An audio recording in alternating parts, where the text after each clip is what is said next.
नमस्कार। अब एक बात बताओ भाई, विकास दुबे जो कईयों को ले डूबे, अब आप कहेंगे ऐसे कैसे ले डूबे भाई? भाई अब डूबे देखो परतें कैसे खुलती हैं। अभी तो बेचारे का कल दाह संस्कार हुआ है। अब थोड़ा सा तो सब्र करो, एक दो दिन। अब योगी जी अपनी परतें खोलनी शुरू करेंगे ना। पता लगा है कि करोड़ों रुपए की संपत्ति, अरबों की कह लो आप, फ्लैट्स, गाड़ियां, बंगले, खेत, अरे क्या क्या नहीं जमा कर रखा था उस बंदे ने अपने पास। कुछ भी कहो साहब, था कमाल का। अब उसके गुलाम देखिए आप, सारे पुलिस वालों के थाने, कितने बड़े बड़े थाने उसके अंडर में। और मुझे तो लगता है थाने के साथ साथ प्रशासन में और भी बड़े बड़े लोग उसके अंडर में होंगे। राजनीतिक नेता तो भी निकलेंगे। अभी देखते जाइए किस किस का नाम आता है और कौन कौन आदमी सलाखों के पीछे जाता है। वैसे एक बात माननी पड़ेगी, अगर किसी को बड़ा बनना है तो साहब बस आप सबसे पहला काम ये करें कि आप किसी बड़े आदमी का मर्डर कर दें। जैसे विकास दुबे ने किया था, वो शुक्ला मिनिस्टर था, विधायक था, क्या था, पुलिस थाने में दबंग हो गया। अब उसके पीछे राजनीतिज्ञ लग गए। उनको तो गुंडा चाहिए ना भैया। उन्होंने उसे पाल पोस के दाना वाना खिला के एक पौधे को पानी देना शुरू किया। और अब वो पानी से, वो करप्शन से, अब भैया मैं अगर तुम्हारी सेवा करूंगा तो उसके बदले में मुझे भी मेवा चाहिए। अब उसने क्या किया, इधर से लपेट उधर से लपेट, ये काम कर वो काम कर, वो करते करते पंचायत का टिकट ले लिया, अपनी पत्नी को टिकट दिलवा दिया, अपनी भाभी को टिकट दिलवा दिया, और अपना रसूख पार्टी के अंदर बढ़ाते बढ़ाते बढ़ाते इतना बड़ा हाथी बन गया। अभी हाथियों का साथ रहेगा तो हाथी बनेगा। और बैठ गया साइकिल के ऊपर, और साइकिल ये चुक चुक चुक चुक चुक चुक चुक चुक साइकिल चलाता चलाता चलाता, और साम्राज्य देखिए कितना फैला दिया उसने।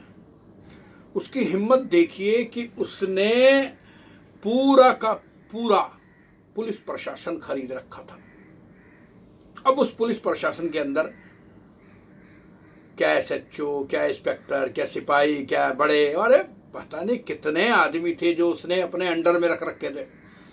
और बड़ा सरेआम कहता था मैंने खरीद रखा, मैं विकास दुबे कानपुर वाला। लेकिन उसको शायद ये मालूम नहीं था कि यहाँ पर आदित्यनाथ योगी हैं। जी हाँ, और वो दुनिया जानती है कि वो न्याय के मामले में बिल्कुल एकदम परफेक्ट है। तो आपको ये मान के चलना चाहिए कि अगर आप गड़बड़ करते हैं, बुरा करते हैं, तो आपका हश्र होगा। उसकी लाश को कोई लेने नहीं आया है। क्या है आपका, क्या फायदा है ऐसे पैसे का?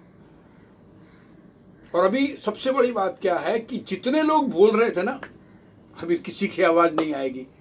अब 2 दिन देखिए बिल्कुल एकदम चुप्पी है, क्योंकि अब नाम आएंगे कि भैया वो विदेश के अंदर पैसा लगा था तो कैसे लगा था। अभी वो एक मैं सुन रहा था कि एक बहुत अच्छे उस पर एक वक्ता बोल रहे थे, बहुत बढ़िया बात बोली उन्होंने कि वो बैंकॉक में भी इनका बहुत पैसा है। तो भैया बैंकॉक के अंदर क्या करने जाते थे और क्या करवाने जाते थे लोगों को? और वहाँ तो क्या होता है आपको पता ही है, वहाँ रामदेव बाबा का योगा नहीं होता, वहाँ भोगा होता है, वो करवाने जाते हैं लोग। तो आप किस किस को ले जाते थे, किस किस को सेवाएं देते थे, उसके बदले में आप अपने राजनीतिज्ञ वर्चस्व को बढ़ाते थे। कमाल है भाई, विकास दुबे कमाल है। एक टांग से लंगड़ा मगर दिमाग से बहुत शातिर था। सोचिए कितना बड़ा उसने मतलब एक संसार फैला रखा था क्राइम का। लेकिन इसके पीछे दोष पता किसका है? राजनीति, भ्रष्ट प्रशासन, छुट भैया नेता, बड़े नेता और पुलिस। ये वो लोग हैं जो एक छुट भैया बदमाश को भी बड़ा बदमाश बना देते हैं और उसके बाद फिर उसको सुधरने नहीं देते।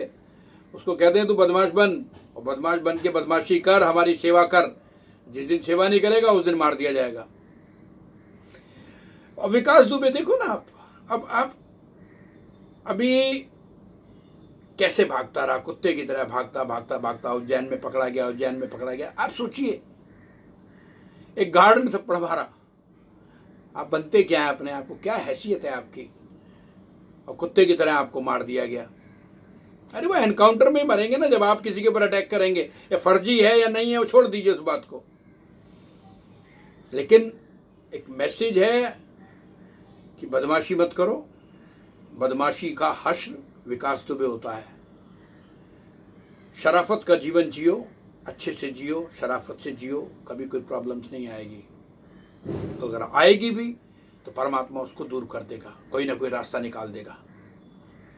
सारी संपत्ति धरी रह गई, सारी चीजें धरी रह गई, सारी अय्याशियां धरी रह गई, निकल लिया आप तो हैं। पत्नी का क्या हाल है, ये पता क्यों हुआ है सारा? जो बच्चा अपने माँ बाप को तकलीफ देता है, पढ़ा मैंने कि उसने अपनी माँ को बहुत बार मारा है। अरे माँ की हाय से बचेगा तू, माँ बाप की हाय से कभी नहीं बच सकते। और ऐसी नालायक औलाद का हश्र यही होना चाहिए। वो पुलिस वाले मरे, उनकी बच्चियों की हाय, ऐसे और कितने अपराधी, ऐसे और कितने निरपराध लोग होंगे इस अपराधी ने उनको मारा होगा। तो हश्र तो वही होगा भाई आपका, चाहे आप महाकाल के दरबार में चले जाओ। महाकाल भी ये कहते हैं कि मेरे यहाँ नर आए, नारायण आए, देव आए, दानव आए, कोई फर्क नहीं पड़ता, मैं न्याय करता हूँ। और उन्होंने न्याय किया क्योंकि आपने अपने माँ बाप को बहुत तकलीफ दी। प्लीज, दुनिया में रिक्वेस्ट है सबसे, बुरे काम का बुरा नतीजा होता है, याद रखिएगा ये बात। Thank you.